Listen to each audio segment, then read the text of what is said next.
Hello, everyone, and welcome to the Human SOS Show. Yeah, it's that time of the week, Tuesday morning, 8 o'clock. We're here, Anton and I, and we love to have you join us, love to have you with us. Hope that you will let us know where you're joining from, as well as be sure and offer up questions and comments along the way and just your engagement brings so much value to what we're doing. So we'd appreciate your joining in. And we always try to find relevant topics out here. And the topic that we've chosen for today has to do with adversity and the fact that, we all face adversity. And unfortunately, there are a lot of efforts made not to face them, to avoid them, or even resist them.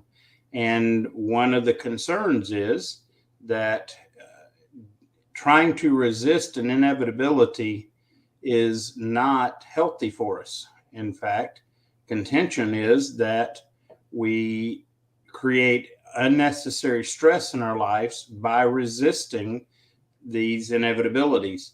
And want to talk about how to maybe avoid some of the stressing of doing resistance to inevitable adversity in our lives.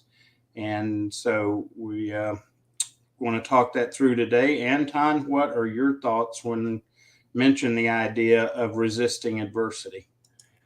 I mean, the term "just rip the band-aid off" comes around for a reason. I mean, it's very, very applicable. Um, think about whatever the adversity you're facing. There's going to be pain from it, whether it be mental, physical, spiritual, financial, doesn't matter, some sort. Um, and sitting there and slowly trying to peel that band-aid off, trying to, avoid that adversity as much as we can or whatever, it's just going to be more of a problem, right? And me and Kevin often talk about it's not just about getting rid of stress, right? We need stress in our lives. It's just part of it. Like that part of our life, our system works best when there's a small amount of stress in it. But the issue is that we want to reduce unnecessary stress, right? Like we've come to a point in our lives, in society more importantly, that any little stress can push us over. So we need to watch and say, okay, this kind of stress I can understand. I can't get rid of my children. They're going to be around. I got to raise them. I got to go to work. I got to make a paycheck. But certain things, like, for example, having relationship issues, right? And facing challenges with it, um, or, whatever it may be in life or health, and trying to push it off and not have some of those conversations, all it's going to do is just preoccupy our thought with it. That's something that we don't think about with stress. We don't have to actually experience stress or typical stress that we think about. Our mind just has to be on all the time and Mm. fixated on that thing.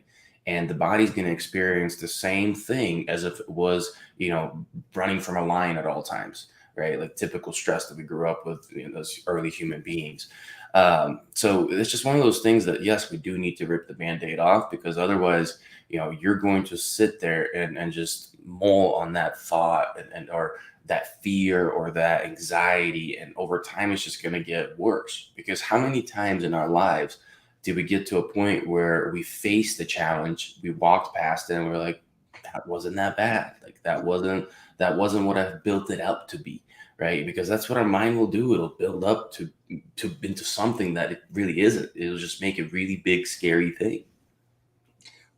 Welcome, Jeremy. Welcome, Sharon. Glad to have you guys and look forward to hearing your comments as we go along. One of the things to consider is what are adversities that we know we're going to face in life? And Anton mentioned a couple of areas that we experience adversity in, and that's through work. And if you're not experiencing types of adversity at work, I would suggest maybe something's wrong. I don't know, but just because that's the nature of things. And there are a lot of adversities that we will all face, and learning to, again, avoiding some of them is healthy as well.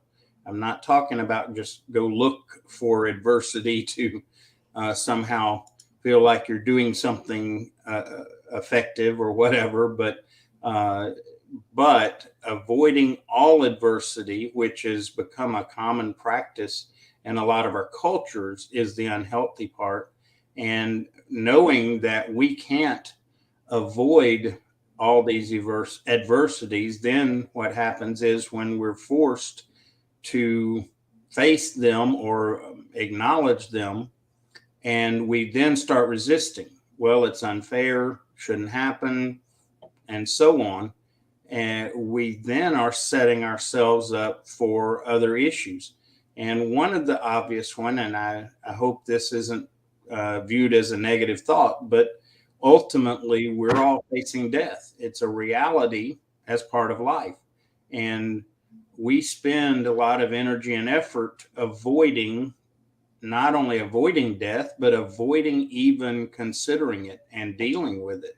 And that creates stress. And one of the things that's interesting that Anton mentioned is when we get into a mode where we're beginning to uh, work through this process, which includes resisting these adversities.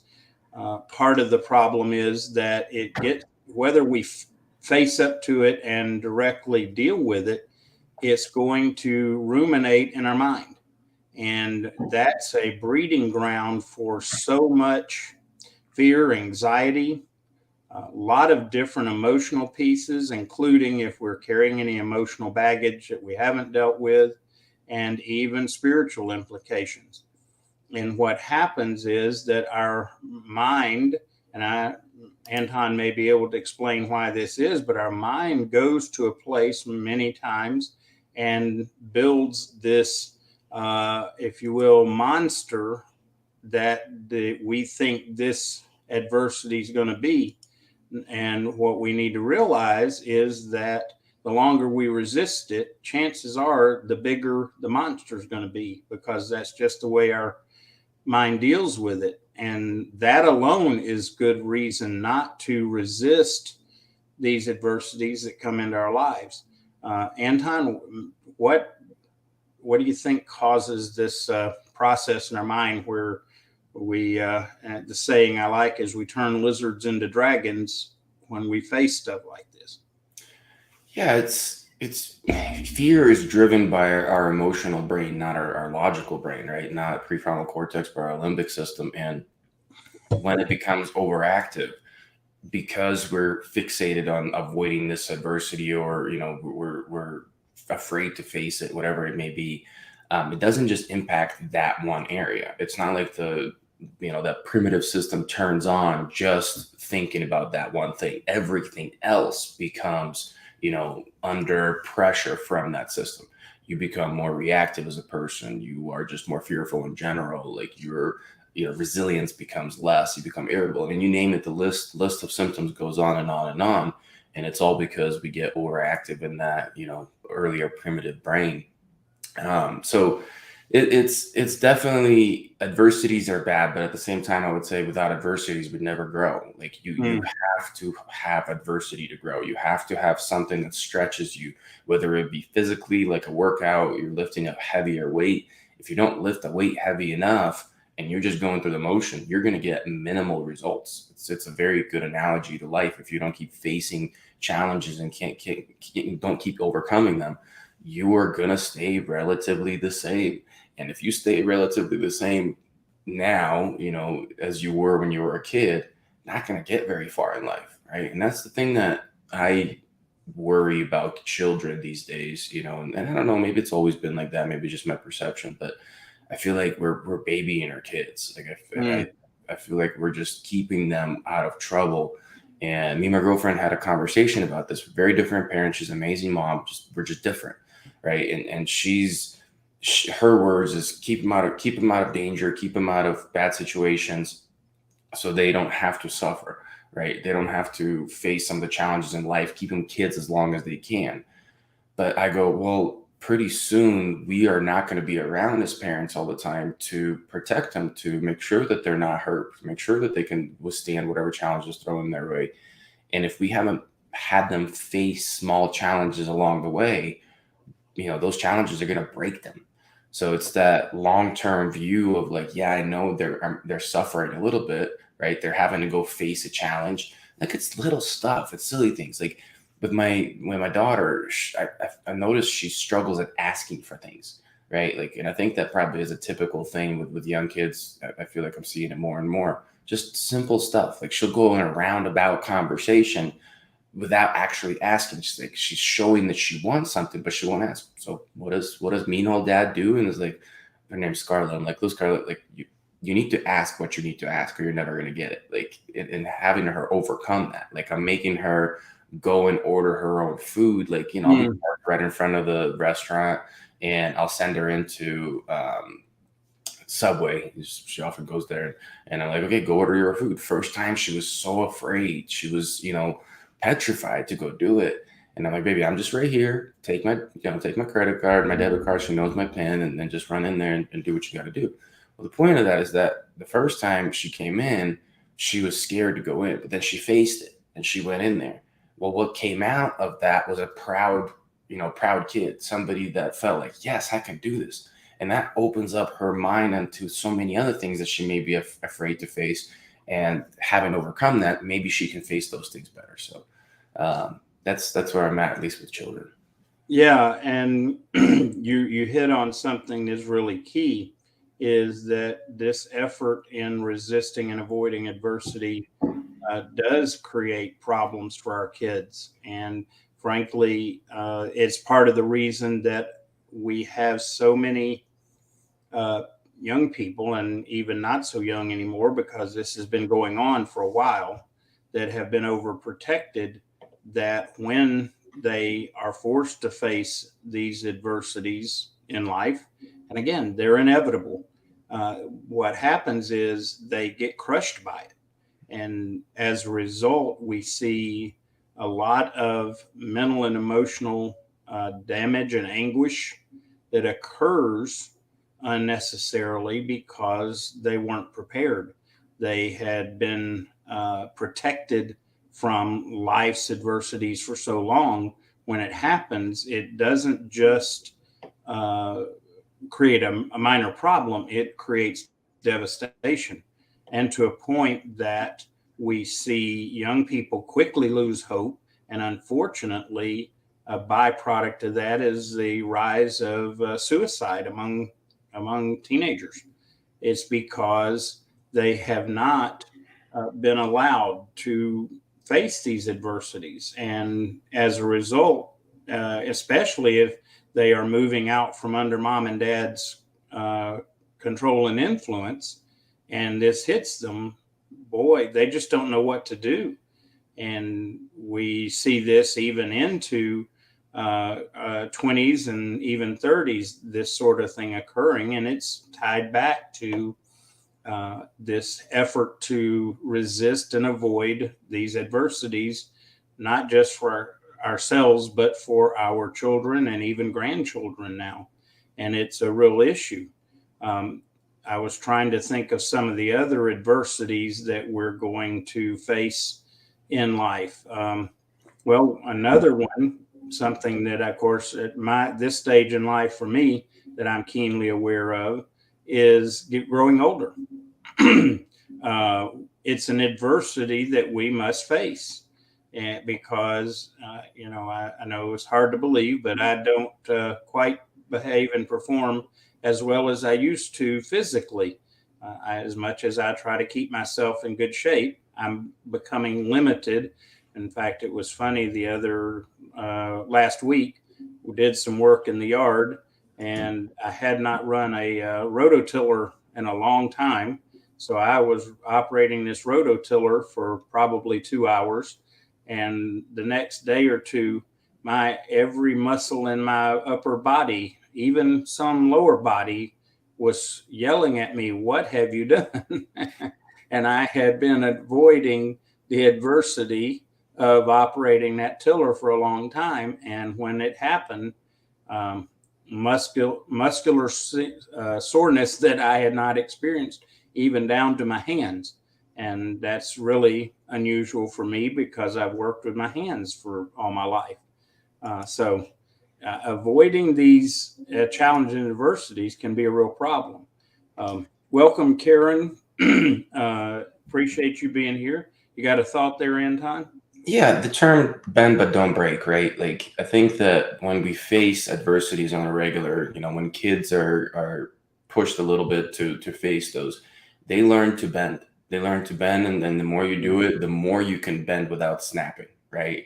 And when we don't do that for our children, when we don't do that as adults, right? Like as an example, you talk about getting older, um, death. You've mentioned that term, midlife crisis, right? I think midlife Mm-hmm. crisis is avoidance of certain adversities, and then you get to a point where they all kind of hit you at once, Mm-hmm. and hopefully leading up to that point, you had faced enough adversities to learn to bend but not break. But if not, you can break. Whether it be suicide, whether it be depression, whether it be Mm-hmm. falling off the wagon financially and doing crazy stuff, whatever the symptoms are, that can happen because you're not facing reality. You're not, realizing that, what, maybe I haven't lived the right way to this point, that now I'm afraid of my death or whatever.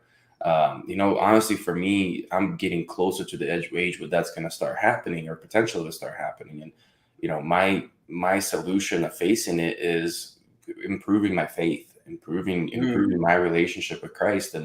And that helps me to not worry about those things. That's how I face it. I go, I am terminal on this earth, on this existence, on this plane, but this is just a passing, thing in a much bigger picture. And the more I face that idea, but the more I realize there's beyond this something else that's going to come. The easier it is to avoid these kind of pitfalls of a midlife crisis or whatever. So, yeah, bend but don't break. And I think that a lot of times when people talk about resilience, we're missing that Mm-hmm. point, right? Like resilience has become a very common thing, and very conversation in mental health and different circles like that. And I disagree with a lot of people. People think about resilience and they're just like, oh, just think positively and do all this stuff. And I'm like, yeah, that's a component of it. But the biggest part of resilience is taking on a small challenge that doesn't break you and overcoming it. And every time you do that, your tolerance for challenges goes up. Your challenge muscle, your resilience muscle gets trained. And it's interesting because I've used health and wellness, actually working out, for many people to build resilience by pushing them well beyond what they thought what they were capable of, and building on that week in and week out, month in and month out, and I've worked with some people for, God, I think the longest client I had maybe was 7, 8 years. And just to see them go through health and wellness, build their tolerance there, and then face life and use those same skill sets. And you're like, that's not relevant, Anton. What are you talking about? I'm like, no, trust me. The idea of I can get through this is so powerful. I can do this. I can adapt. I can grow. They're not afraid of it. These same people that used to be afraid of a weight on the bar and be like, oh my God, this is too much. I've never done this. Whether they be young, whether they be old, it doesn't matter. And then they overcome it, and I go, wow, that was great. I can't believe I'm this powerful. I can't believe I'm this strong. And it just changes their perception around adversity. Challenge changes their fear of it, and it teaches them that they are capable. They're going to struggle. They may get sore. They may hurt the next day, whatever it is, but they're going to get better. And that goes into every aspect of life. So face adversity to grow your resilience, and that's what we need more of, not less of, in our lives. Yeah, Jeremy makes a comment, and this is so true. The key is how we handle the adversities. Don't fear adversities, but acknowledge them, and that's the big first step. Acknowledge that they're there, and that they're not going to go away. They are going to be something that we have to face one way or another, and then the next step to be able to effectively address these adversities is, and this is going to sound crazy because it's a bit counterintuitive, but to embrace them and to uh, realize that those adversities, as the Bible talks about, are actually a great teacher. It is there not to crush us, not to cause us harm, but rather to help us grow stronger. Like you talked about, Anton, helping to get that extra weight up or move weight around, whatever that we didn't expect to, because of the value of it, not just physically, but mentally and emotionally. I know one of the things that my son, and you being a former Marine, probably experienced the same thing. When he went through boot camp, he said one of the things that he was taught is that can't is not an option, and that the challenges are generally not physical limitations, it is mental limitations. And when you overcome the mental limitations, the body will respond in a positive fashion. And that's part of what the adversities are about, and why that resisting them creates stress in our life that's not necessary. And boy, I hope I don't butcher this, Anton, but I think of someone in boot camp. You know, you're told, for example, you got to walk X number of, march X number of miles with X amount of weight on your back. And people go, I can't do that. I'll fall out, pass out, whatever, before it happens. But most of the time, most people find out that they can once they embrace it and take it on. And to use a military term, embrace the suck. And even when I went through training a couple of years ago for search and rescue specialist, I was pushed to some beyond my limits, because at my age, being able to walk, we were in training for 6 months, and every weekend we walked or marched or at least 18 to 20 miles every weekend. And most of the time that was with equipment on our backs.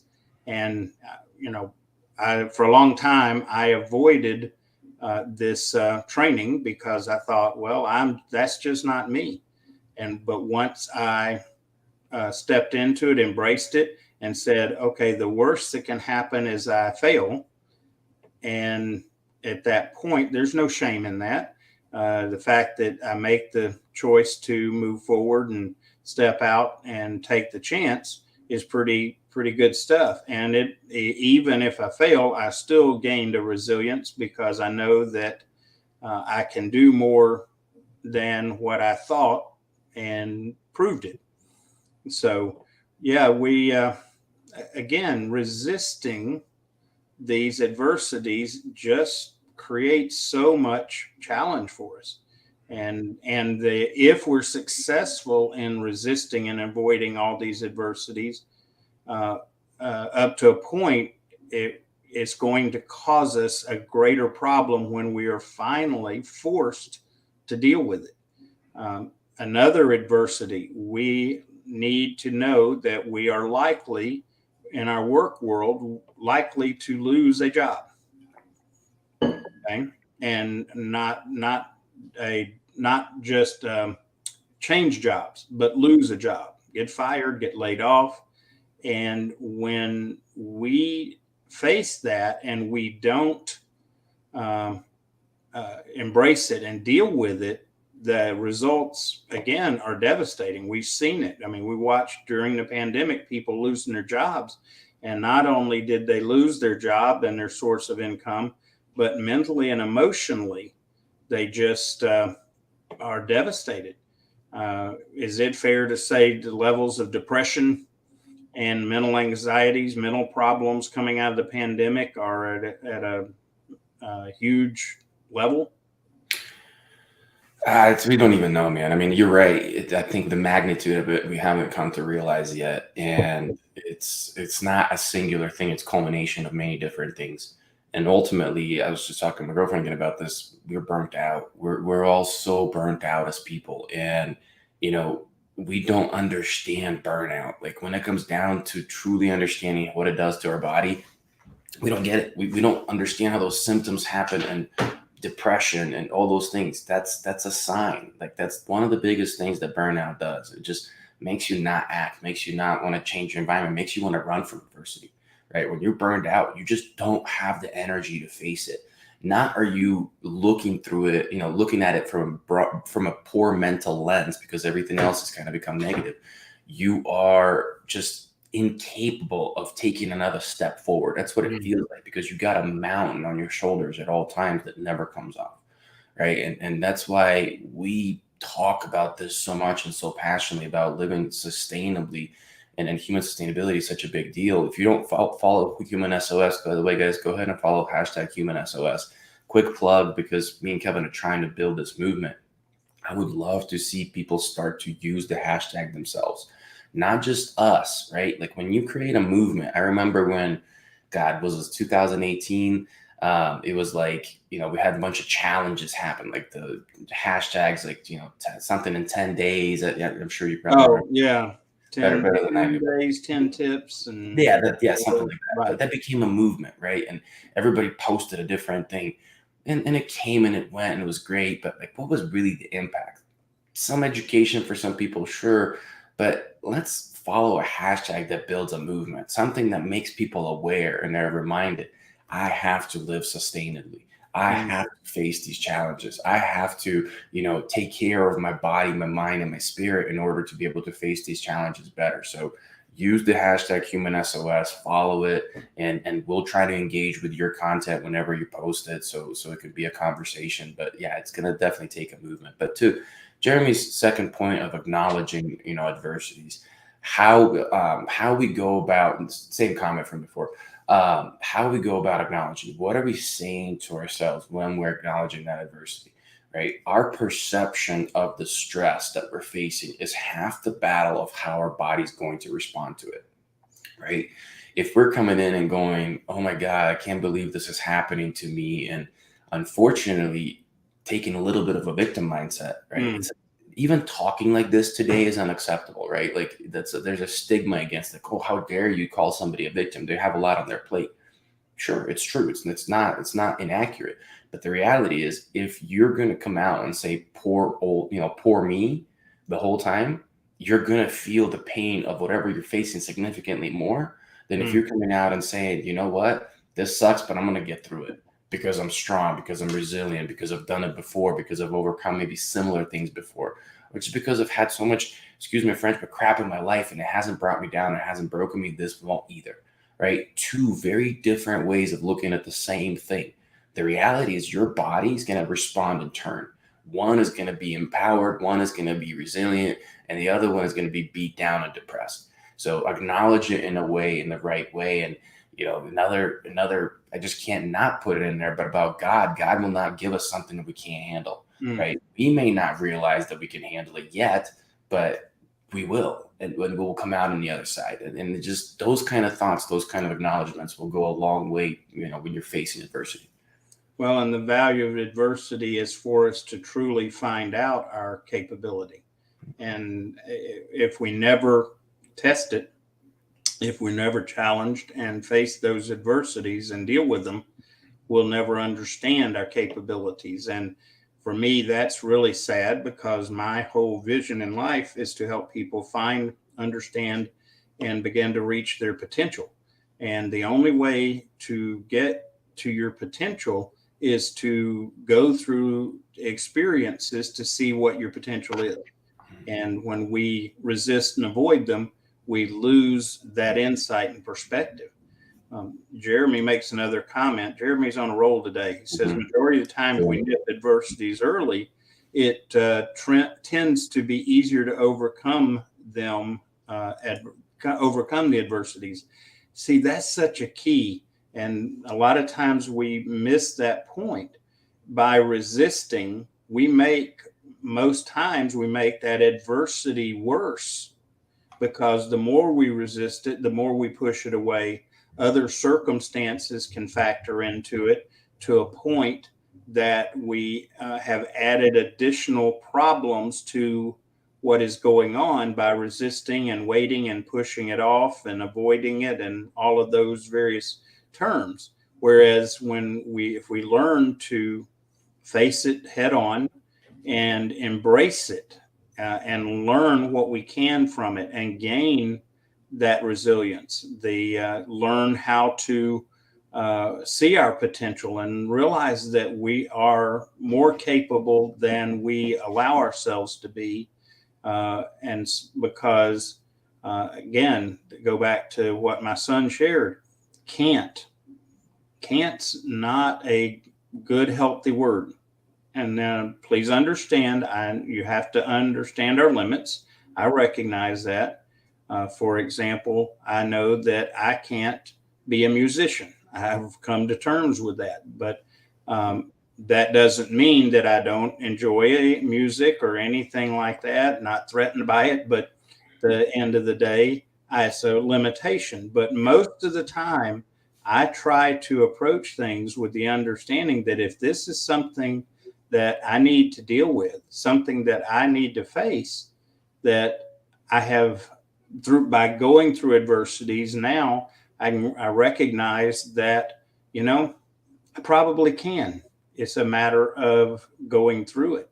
And one of the adversities that is inevitable, and see if you agree with this one, Anton, it's inevitable that in life we're going to encounter bullies.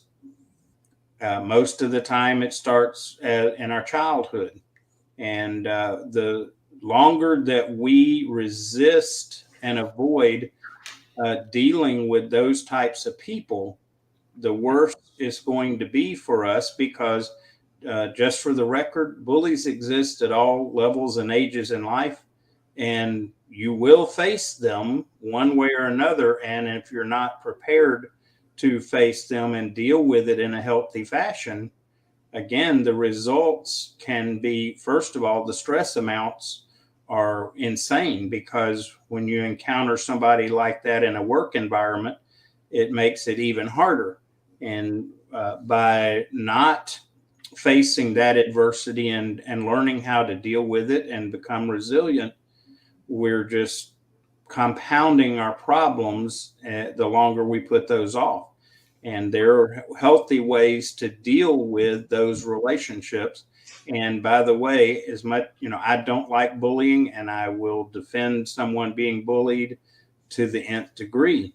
But trying to legislate out bullying and try to somehow be punitive to stop bullying, I appreciate the intent, but at the end of the day, if it causes us to avoid dealing with bullies, we're the ones that lose in the end, not the bullies. And bullying's changed. Bullying's not the type of bullying we used to have anymore. Now it's on social media, Mm. and then some bullying is masked, right? Some bullying is. I'm telling you, like I'll tell you guys a story about it, and I had to face it. But when I was going through my MBA program, the class really got into a place where we couldn't disagree, right? Like the person that had a different opinion against the majority felt like they couldn't speak up. And it wasn't because these people were attacking people with words or calling them names or anything like that. It was just this subtle ganging up on to shut down different opinions, which is like the worst thing you can do in an MBA course, because that's the majority of what you're there for is discussion and different point of views. And this came from a group of people that were seemingly good people, right? And they didn't even realize it. But the point is about bullying. Sometimes we have to face bullying, not because we're being bullied, but sometimes we have to face bullying and realize we're the bully, right? I think that at different times in our lives, we all to some shape or form, we're doing some bullying.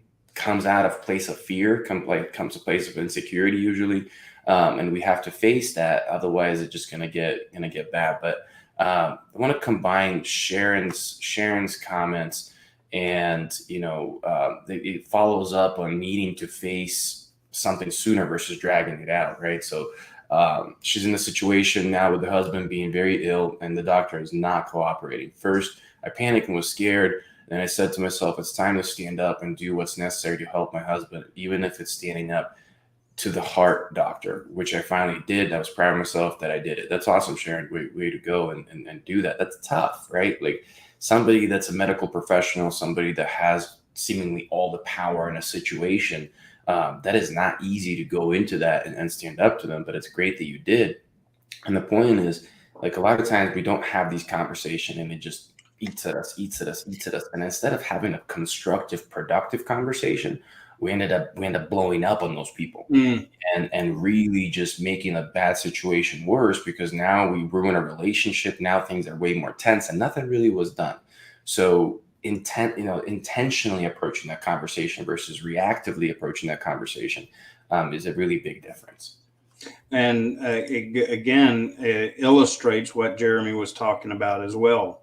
That avoiding it and resisting it leads to additional problems unnecessarily, which then creates more adversity, and it feeds on itself. And it's really unfortunate as we watch it happening in our culture in a lot of different ways. And learning to address these things head on makes a huge difference. And again, back to what we were talking about, our response to these situations, the longer that we push it off, the bigger, more threatening it gets. And what's really fascinating is how many times I know in my life as I've faced adversity, even very painful things, when I get through it, I always say it was not as bad as I had built it up in my mind. That's a 100% truism. I've never had a situation where the adversity and the result of going through it matched what I built up in my mind. And hopefully we can really start thinking about a principle of embracing the adversities that we have to face. And again, I am not talking about going out and causing trouble for ourselves just so we can go through the experience. We don't need to do that. In fact, when we make poor choices that cause adversity we shouldn't go through, it's harder because we're not prepared for it. It's not part of our learning that's involved. And so I'm not looking for trouble. I just know that having gotten several decades under my belt now, that even if I make the best choices in life, I can make all the right choices and still face adversity. I go back to the one adversity that we all face is death. We can live the healthiest, holistic, best possible life we want to, and eventually we're going to die. That is a factual statement. Yet I find it interesting that so many people put that off, saying, well, I'll deal with that when I get older. I'll deal with it when I have to. And what happens is, until you deal with that fear of death, that facing death, you end up making choices based out of fear and not out of the realities, not out of a good mental, emotional, spiritual, even physical state.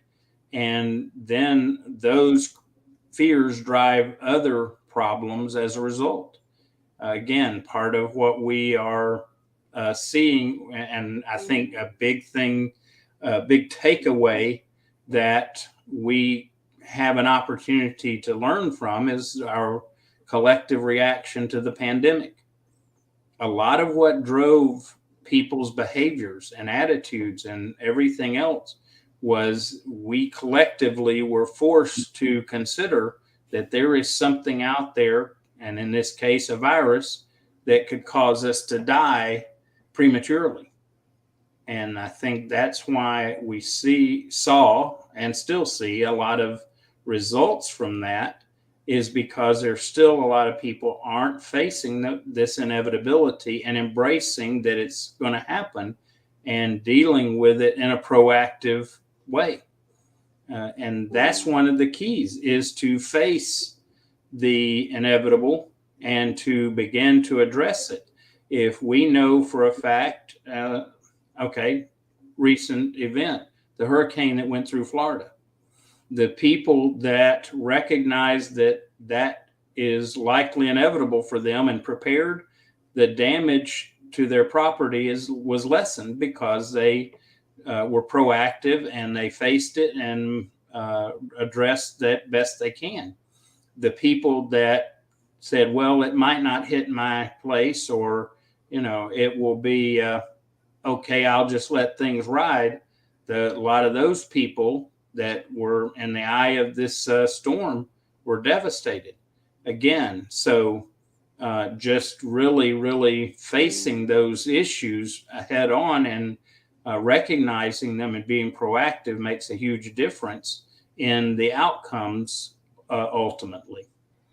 Absolutely. And you know what? We got to wrap up here pretty soon, folks. But I Yeah. just want to leave on a final thought, just something for everybody to walk away with. Sometimes when you're avoiding adversity and avoiding facing the pain that's going to kind of come with it, you're not ripping that band-aid off, dragging it out. A lot of people get hurt in the process, whether it be emotionally, physically, spiritually, doesn't matter. But oftentimes think about it that way, because we will act on things more when we consider how much it may hurt other people, right? Mm. If it's a tough conversation you're avoiding, if it's a thing you got to do, you're avoiding, right? Like, for example, you maybe have to fire somebody, right? And sometimes that's an unfortunate reality. And you're like, oh, okay, I can pick up the extra slack of what they're doing to avoid firing. I'm sure you may think that you're doing a good thing, but what are you doing to everybody else that's around? What are you not seeing? What other slack are people having to pick up? What other stuff are they dealing with? Maybe they're bending already as far as they can, and having to pick up somebody else's slack is going to make them snap, right? So when you're avoiding facing adversity, sometimes think about who else is impacted by that and be empowered to act to protect those people. Because a lot of times we'll forget about ourselves and we'll say, whatever, I'll get through it. But when we think about other people, we won't. One other thing to consider, the value that we have as being fellow human beings, and we talk about sharing our stories. The value of our stories is not for entertainment purposes. The value of our stories is that we can share about overcoming the adversities in our lives with other people that are going through similar adversities in their life. That's another value of embracing and facing adversities and dealing with them head on. When we do that, we build a story that we can then share with others, including, by the way, a very important thing is with our children and with our grandchildren. When we can be there, having gone through the adversities, having a level of resilience that we can help others walk through it by telling them realities of how things unfold. And that is another remarkable value of dealing with these adversities in a healthy way. And the healthy way is to embrace them, face them, deal with them, and this is, I think, a key piece, is maintain an attitude of gratitude. If we do those things, we can get through all adversities one way or another. And if we start dealing with these inevitable adversities ahead of time, when we actually do face them, we can, as a result, face them better and get through them more effectively and come out with a story that will help other people as well. So, and by the way, we cut our stress level down sooner. I would suggest that resisting these adversities causes a greater stress than going through them for a number of reasons. And sorry, we need to bug out a little bit early. We both got commitments we need to address. Thank you, everyone, for being here today and participating. And maybe we need to talk about this some more down the road, Anton, talk about effective ways to go through the adversity from our own experiences, and others can share their experiences that will help, such as the one Sharon shared today. that's a source of encouragement for others that are going to face similar situations. So thanks, everyone. Have an amazing week. God bless. And we'll see you next Tuesday here at 8 o'clock Eastern to discuss more about managing stress in your life and beginning to live sustainably. Thanks, everybody. Thanks, everybody. Bye.